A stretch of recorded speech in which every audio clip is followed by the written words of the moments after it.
Hey everybody, welcome to the podcast, the Project Investigation Collaboration, brought to you by the Veritas Project. And as always, we are here with our gracious host and founder of the Veritas Project, Robert Curtis. Hello. And I'm lead investigator Todd Boyer, and welcome to the podcast, everybody. Yeah, welcome everyone. Oh, so what's going on in local news with you? There's a heat wave in Anchorage. Oh, really? Yep. Tomorrow, which is Sunday, right, and Monday, there's a heat warning in Anchorage. So that's crazy.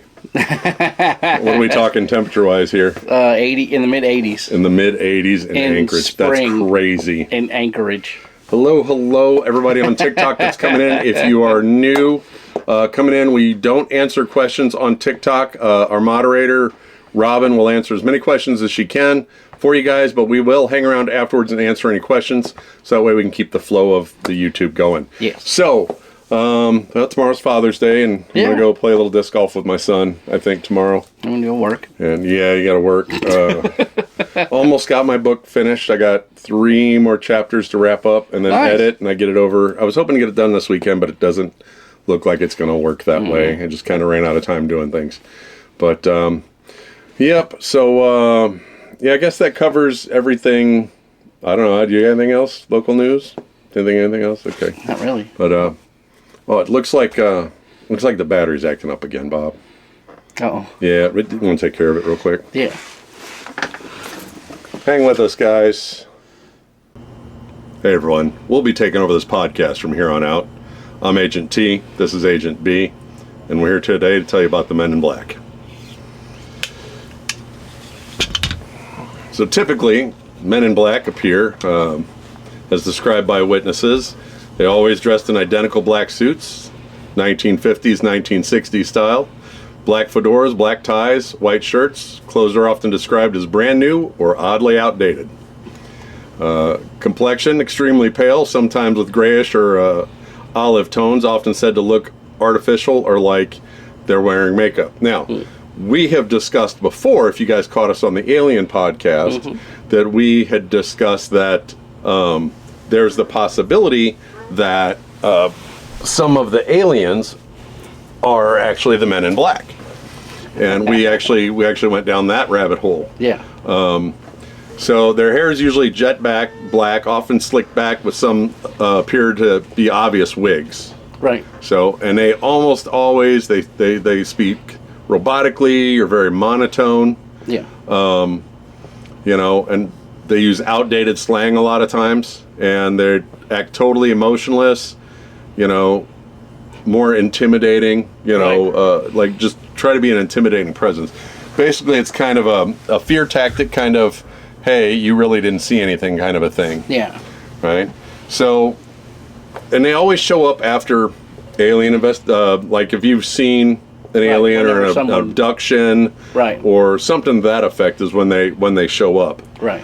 And they usually drive like a classic black Cadillac or a Buick or Lincoln Town Car from the 50s or 60s, and they're often immaculate and freshly waxed. I mean, they're obscenely perfect. Right. Too perfect for a 30-year-old car. A lot of times the license plates are either untraceable or completely blank, or with a government-style numbering on them. Right. So, and they appear and vanish without sound. Witnesses say vehicles dematerialize, make no noise, or seem to glide rather than drive. So, maybe it's some sort of technology that was taken. Or something. Yeah. Something, yeah. Oh, the microphone fell over. Hopefully it picked up everything. Yeah. So, yeah, we've talked about the Men in Black before in passing. Yeah. So, you know, the tools they have, they use a metallic communication device, but it's not like a phone. It's like a pen-like device, sometimes resembling like an early walkie-talkie or a neuralizer. Neuralizer, yep. So, they believe they have memory wiping or mind control, and they always have credentials, but they usually look fake. Right. So, many witnesses report phones being tapped or photos missing or strange static or interference before or after the visits. So as if they're being observed or, you know, something to that effect. Yeah. So, what do you think, Bob? You think? Yeah, that's crazy. So we have 15 accounts of people who saw Men in Black. Yeah. The founder of the International Flying Saucer Bureau, Albert Bender, in 1953 in Bridgeport, Connecticut. After publishing UFO material, he was visited by 3 MIB who telepathically ordered him to stop his research. He complied and shut down his organization, terrified. Right. That's why you've never heard of it. That's why you've never heard of it. Paul Miller in 1950 in North Dakota, he saw a UFO while hunting. Next day, 3 men in black arrived at the office. They knew details he hadn't told anyone and warned him not to discuss the event. So it's always an intimidation, you didn't see anything kind of situation. So, obviously that's kind of where they get the neuralizer thing from the movies, is to make everything kind of disappear. Right. So we have Robert Richardson in 1967 in Toledo, Ohio. After crashing into a UFO, he handed over metal fragments for research. 2 MIBs arrived days later demanding the fragment back, even though no one knew he had it. Right. So they just... they always know. And there's a lot of times, too, that like radio interference and stuff like that when they show up. And when they're coming down the street, like the TV cuts out. Yeah. So Dr. Herbert Hopkins in 76 in Maine received a call from a man claiming to be a UFO researcher. Within minutes, the man was at his door. MIB appeared, non-human, became increasingly erratic, and eventually disappeared into thin air. Dan Aykroyd. No way. Okay, so the Dan Aykroyd, 2002, New York City, claims his UFO-themed show out there was abruptly canceled after he was approached by 2 men in black near NBC studios. He says they appeared instantly and vanished just as quickly.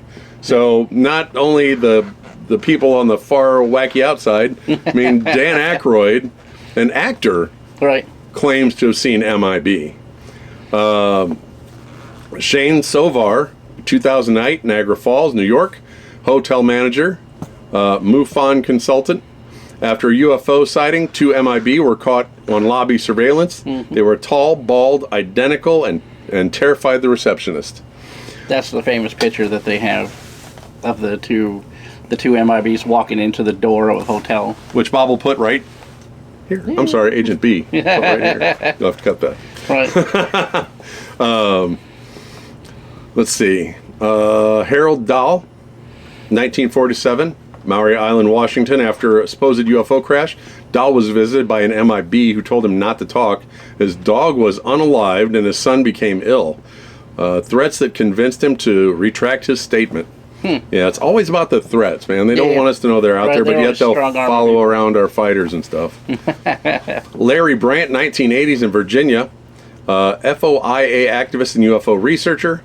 After publicizing government cover-up, he was reportedly being followed and harassed by MIB-like figures in suits and government vehicles.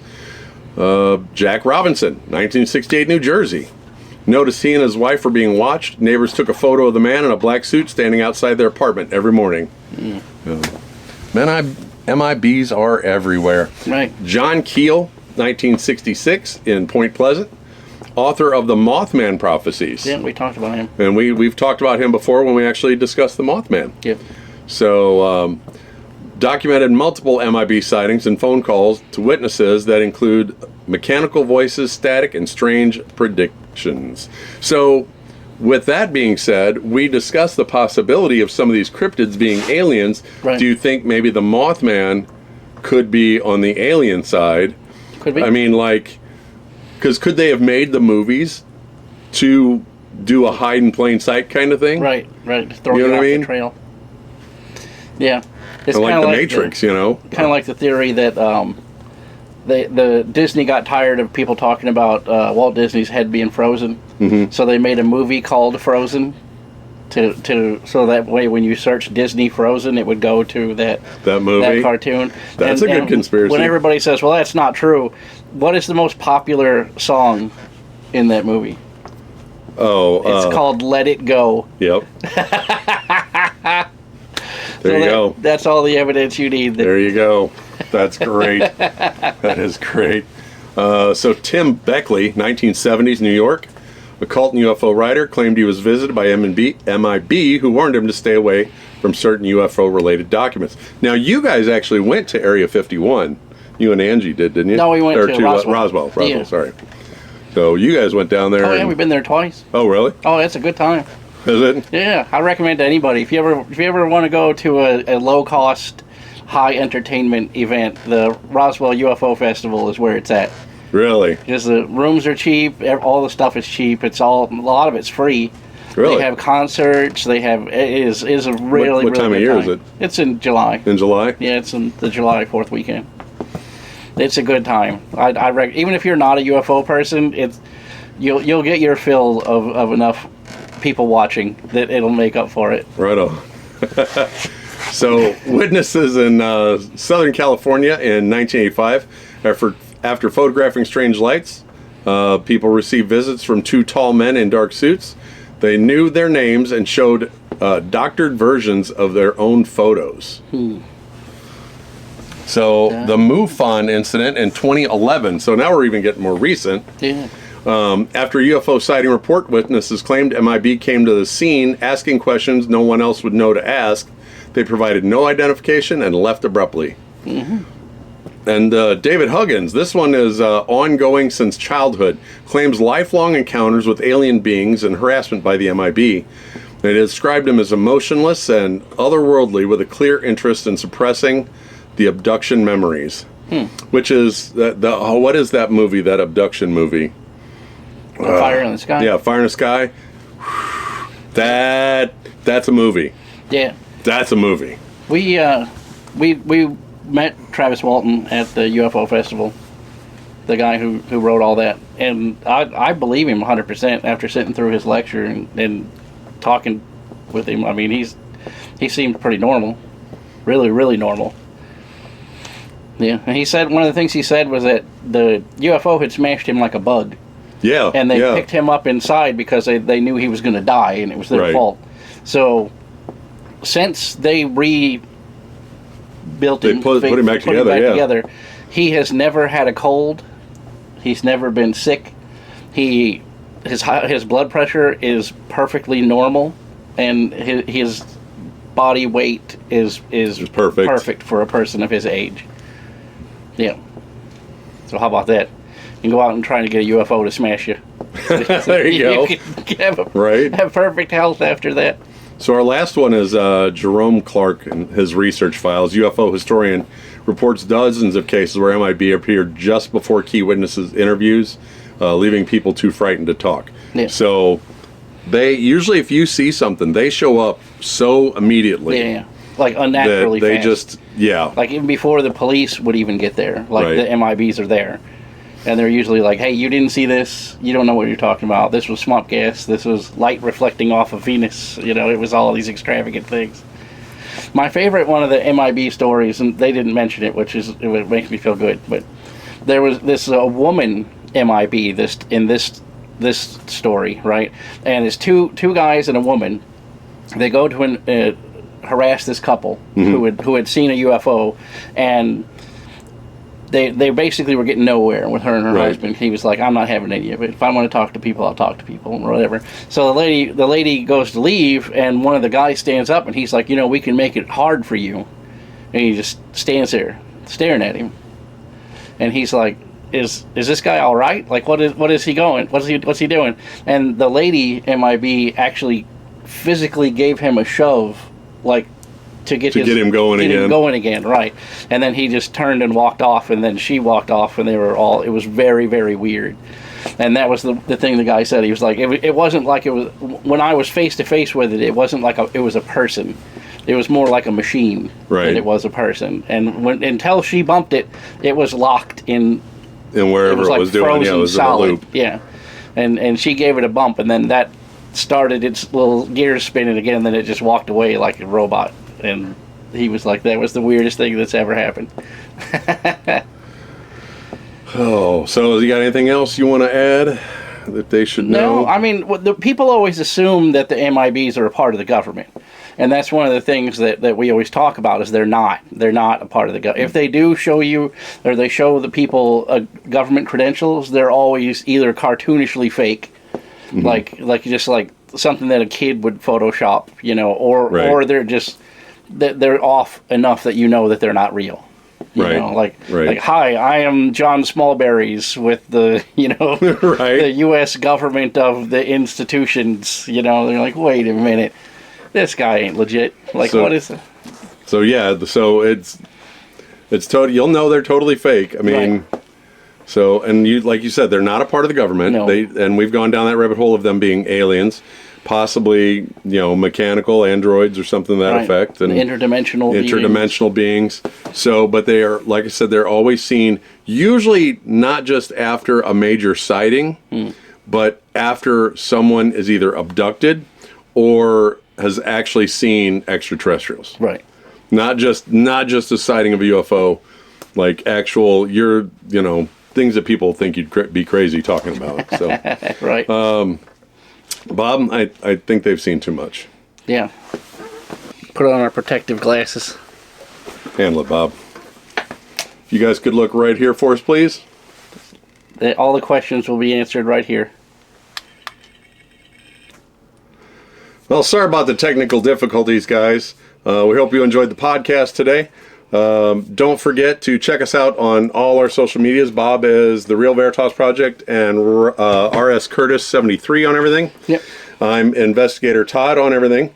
Follow us. If you're on YouTube, please like and subscribe and give us some comments. Yeah. Share it to anybody that you think would, enjoy our content. Also, don't forget to follow us on our Discord channel. Yeah. Jump in there on Discord. Also, how's the Spotify going? I'm catching up. Awesome. Oh, I forgot when we were doing the beginning. I ran into people from our old paranormal group. Oh, yeah, you were telling me. And they want to do a collab. So we will be doing some investigations with Grip Paranormal, which we've talked about them a few times.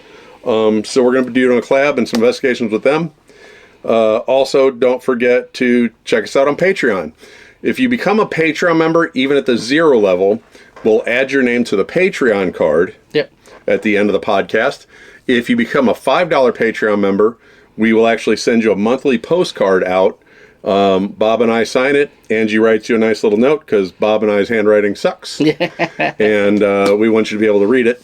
Yep. So, let's see. Oh, Printify. Yep. You can grab your merch if you want to support us. You can grab merch on Printify. We don't make any money off of that. We literally have it set at the lowest amount of money that we could possibly make on it because we're just trying to get our name out there. And if you guys want to support us, we're not making money off of it. So, you can go on there. There's shirts, hoodies, I mean, you name it, tank tops, cups, all that good stuff. I actually made hats for the summer.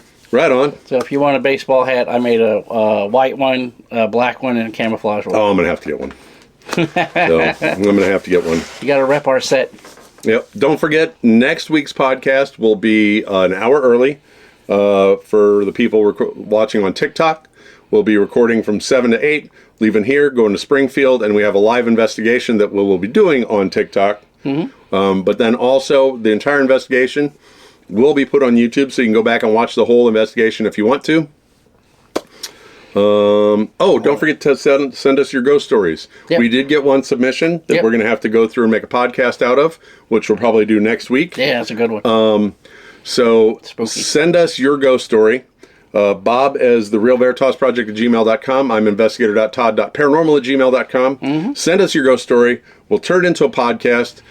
Once we get like 5 of them, the person's podcast who has the most views wins a paranormal bag, a starter paranormal bag, about $100 value. Yeah. At least. So good stuff. Let's see. I think that's it. I mean, we still have a half room available at the Lemp Mansion for the second annual meet and greet, if anybody's interested in that. And I think that covers everything. Should be. All right, guys. Well, thank you for joining us today on the podcast. And remember, stay curious and find the truth, and we'll catch you next time. Bye, everybody. See ya.